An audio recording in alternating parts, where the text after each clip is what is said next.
Hello, I'm Toycat, and welcome back to another video. Usually on my channel I cover pretty advanced stuff in Minecraft, like how to make a redstone elevator, or which specific enchantments work in which specific situations. And although these are great for advanced level players, they don't necessarily cover the basics that everyone should know, but not necessarily everyone does not know. So today's video is either A, gonna teach you 10 fun facts you didn't know before, or B, gonna be a nice little test to make sure that you do know everything you should know to be safe and to, actually save your life a lot in Minecraft. So that's what we're doing today. I'd very much appreciate a like on the video if you do like it, because it helps out the channel a lot, and lets me know you do like it. I want to see more stuff like this, but let's get straight into it already, shall we? So let's start with number one. What's the first thing that everyone should know in Minecraft? And this is one that everyone, I think, will know watching this video, but it's one that I wanted to add a caveat to, because when you start going mining, one of the first tips everyone will tell you is don't dig down. Whatever you do, don't dig down, because you will fall in lava. It's just, eventually it will happen. It shouldn't happen so much, but it does, and if I dig down, I'll eventually end up in lava. That's basically the idea behind it, but I want to add a caveat to that, because people just say don't dig down, but sometimes you have to just dig directly down over and over again,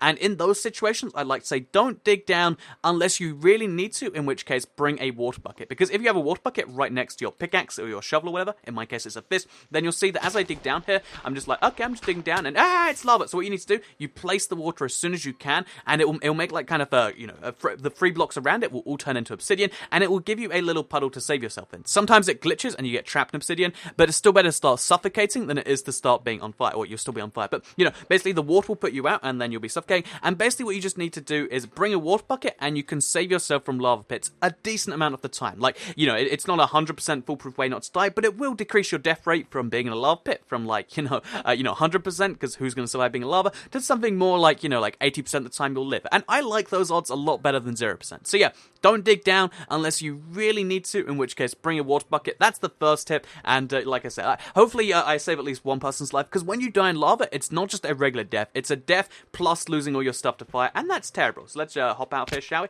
And yeah, moving on from there, let's go on to fact number 2 that you should know, that again isn't really emphasized as much as it should be, and that is charcoal. So charcoal is really important, both in the early game when you can't find coal, and in the really, really late game. You might be like, why is charcoal important in the late game? Basically, making charcoal, which if you don't know is putting wood on top of the ingredient furnace. By the way, if you're ever going to make charcoal, always use wood at the top, but always turn it into planks at the bottom, otherwise it's just a waste. But yeah, basically charcoal, this little thing right here, is slightly different to coal, and because it's not actually coal, a lot of people assume they're just the same, but because it's slightly different to coal, they did actually change the thing to make sure it's differentiated. It means it cannot make coal blocks, and if you want to use coal blocks for anything, this means you'll use up all the coal in your world at some point, because we have finite worlds on the 360, PS3, Xbox One, etc. That means that you'll actually end up in the situation where you can't make coal blocks anymore, because all you have left is charcoal. So make sure you use up charcoal whenever possible, and that you save your coal for coal blocks. That's something I'd really recommend, because charcoal can be made infinitely. Wood is, an infinite resource, whereas coal only exists as long as it's in the ground. So yeah, it's a pro tip for early game, and a pro tip for late game. If you can't find coal, make yourself some charcoal. If you, want to make coal blocks for anything in your world, make sure you use charcoal as much as you can. Plus, I almost like charcoal a little bit better, because I've been using coal for so long. It's like, ooh, it's a slightly different colored coal. That's nice. So yeah, that's charcoal right there. Let's move let's move on to fact number 3 that you should know, but not necessarily do, and that is that you can make obsidian without requiring a diamond pickaxe. That's right. It sounds like a heresy to some, but it's so useful if you want to get to the nether, but you just can't find diamonds with a diamond pickaxe, or you can't find obsidian, because basically all you need for this is lava. You can find lava pits below ground, or if you're lucky, you'll find one above ground, and basically it can save you time going to the nether, and, for my end speed runs, it's so useful, and people are like, oh, that's really cool to get. So, yeah, basically what you want to do is you want to go ahead and you want to place a water bucket down, and then you place the lava bucket in where the water is, and boom, you made obsidian without requiring a nether portal. And you might be like, okay, I know you can make obsidian like that, but how's that going to make me make a nether portal? So, I'm right below this block, which is probably a bad idea, but basically, if I get some more water from over here, and then we get some more lava from down in the place down there, then you'll be able to see that I can do this over and over again. Oh, jeez, we're going to trap ourselves in here in a second. But you'll be able to see I can actually make myself, so we get out of here and then take our water back. I'll be able to make myself a full nether portal this way, because now I go to the block above it, and then we do the same thing, and we do this over and over again, and you can make a nether portal. It's so much handier than just having to be like, well, I want to go to the nether, I want to do a speed run, but I'm going to have to wait. No, what you can do instead is you make your own nether portal, and it's awesome. It's really, really cool the first time you do it, and it doesn't require a damn pickaxe, so you can just throw that away. Well, I wouldn't recommend throwing it away, but you can. that's a thing right there. So tip number 3 is you can make obsidian and make a nether portal without requiring a damn pickaxe. Tip number 4 is that milk buckets are insanely useful. So my cow farm is actually in water here, which you just don't question it for now. Basically, milk buckets will restore any status effect you get. So if you end up being poisoned, drink the milk bucket, it cures it. If you end up being withered by a wither skeleton, drink the milk bucket, it cures it. Even if you get like the hunger effect from zombie flesh, because that's a thing you get. So let's actually just quickly kill one so I can show you this to you. Oh, yep, you in a second. But yeah, if I kill a zombie and then we get some zombie flesh from it and then we eat it, it will actually give us the hunger effect, 80% of the time. If you want to fix that, you can use milk. Milk just fixes every single stat effect, even the good ones, which, you could argue is kind of bad. Like, I've got haste on me right now because I'm nearby that beacon, so we just go a little bit away from it where we should be out of the range. Then you'll see so you see haste is there, drink the milk bucket, and boom, it's gone. I mean, it'll probably come back because we're near the beacon, but that's, something you can do. So if you have any stats effect you don't want, milk is useful, and a lot of people don't appreciate that milk is useful, because, it just seems like it's useful for cakes, but the reality behind milk, where'd my milk bucket go? But the reality behind milk is that it actually is one of the better things in the game, because it doesn't just work for single player and like, oh, I'm going into a cave, bring milk, but it's also amazing for multiplayer. If you get splash potion by a poison potion, that's down to half a heart, and pretty much dead for you otherwise. However, milk bucket, gonna save you from that. So, yeah, amazing properties that milk has. I don't know why, but, cows in this game are magic, it seems. So that's tip number 4. Tip number 5 that everyone should know is to do with critical hits. So you saw me do it just a second ago to get my raw flesh, which we can actually eat now. Just quickly show the milk thing. So let's just eat it, and you see, we'll go a little bit green. If we drink the milk bucket, that hunger effect just goes away. Wait. There we go. So yeah, that's the pro tip right there. So tip number 5 that everyone should know is critical hits. So critical hits are a really simple one, but they're one that doesn't come up anywhere in the game, but yet they give you a 50% damage increase. So yeah, you might have wondered, if you have watched people in combat, why everyone ends... Why is he not taking solar damage? But you might wonder why everyone jumps around when they hit stuff. So the reason you do this, and you can see the sparkles come out of the zombie, is because this counts as a critical hit. You get 50% bonus damage while doing this, and this means even against mobs, this is even handy for single player. It means that a 3-hit kill on a zombie with a regular diamond sword goes down to 2 if you do jump hits. Stuff like creepers, it goes down from 3 hits to 2 hits, which is so handy because you don't want creepers to blow up in your face. So yeah, use use critical hits for both single player for getting extra hits. Less hits on mobs, and also for multiplayer to just do more damage. Who doesn't love more damage? So yeah, that's tip number 5 here. Tip number 6 that everyone should know, but not necessarily everyone does, is that creepers can be blocked quite easily in multiple ways. So the first way to block a creeper, this one requires a bit more skill, but it is the most damage-free way. Should we do it in the glass cages? Let's do it in the glass cages, because that's a fun explosion. Basically, if you have a creeper following you, the best thing to do is to let him explode at that distance. You see, no effect from me, as long as, you get him starting to explode, and then you just edge out of his range. So we'll try again with the glass over here, because, again, I like seeing glass explode like this, so... We place the creeper down, and then we'll get away from him just so you can see this, and then we get him into explosion range, and then we just get away at so then you just gotta get away at just the right time, and to there, and you'll see, boom, he blows up the ground, blows up the bed, but he doesn't blow me up at all. So, yeah, that requires a bit of precision, and like I said, it's just the right, I think you have, less than a block of space where you're not gonna take damage. So the second best way, if you don't remember the exact ranges you need, is to have the creeper come after you, and then there's something I like to call the creeper block, which is, you block the creeper by using a block. So the creeper comes after you, you're like, there's a creeper in my face, place a block there, and as you can see, even though I should have been dead from that, we're playing on normal difficulty, and we have no armor that does anything besides diamond boots, which just have feather falling. That should have killed us in one hit, because the creeper was right next to us, but the block more than halves the damage it takes.